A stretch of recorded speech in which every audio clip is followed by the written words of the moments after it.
Hello, everybody, and welcome to most likely our last video check-in for this semester.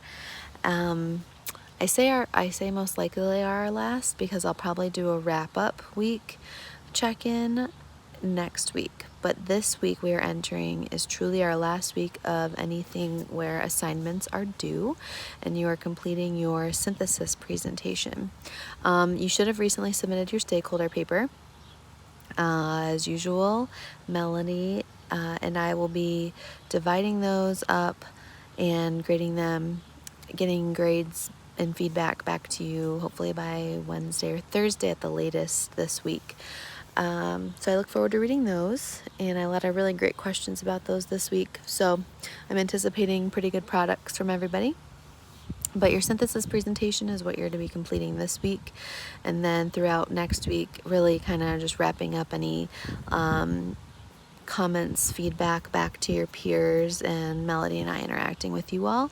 I'm excited to review your synthesis presentations, really a culminating assignment. What have you learned in the last 15 weeks? Well, more like 12 or 13 weeks. And how has it impacted your views on leadership, your views as a clinician, your views on how you lead or how you think about leadership, and implementation moving forward. There are a couple prompts that are listed in the assignment description that you should focus on and answering. I've had some questions related to those, such as, do we have to have a slide represented for every question we answer? And the answer is no. As long as you answer each of the questions listed, doesn't really matter how it gets done as long as it gets done, because I do want to provide you all the opportunity to be creative and come up with your own way to present it and what makes the most sense to you. I do not have an assignment example for this one. Well, let me back up. I have many examples of what this assignment could look like. I have found, though, when I provide assignment examples for assignments such as this one, students begin to feel boxed in, or they lose their sense of creativity because they've seen one example and think that theirs should look just like it.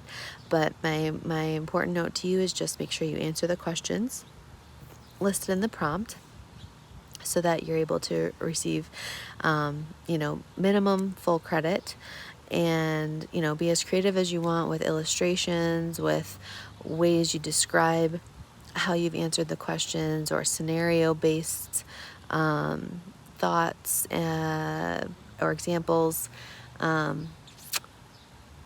this is it. This is where everything comes to a head and we get to really reflect, which I think is the most important thing to do in a course such as this. Being a reflective individual and leader helps bring out some of the most poignant aspects of transformational leadership, and being able to examine growth and acknowledge growth, appreciate growth, appreciate the change of lens you might have, and be able to be a doer in immediate actions happening based on what I've learned through X, Y, and Z kind of things. It's definitely one thing to check the box and do it and get it done. It's another thing, and it's a next level growth and next level, I think, clinical practice in the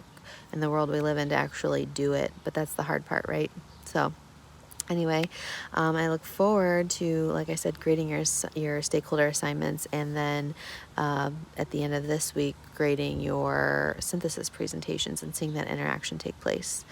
I do anticipate we'll have office hours on Wednesday, so if you have questions about your synthesis presentation, by all means stop by then. But you can get a hold of me at any time to ask any question about that assignment if you are really wanting to get it done early and off your plate. I can totally understand why you'd want to do that, so don't hesitate to reach out. I hope you all had a great week, and I will be in touch.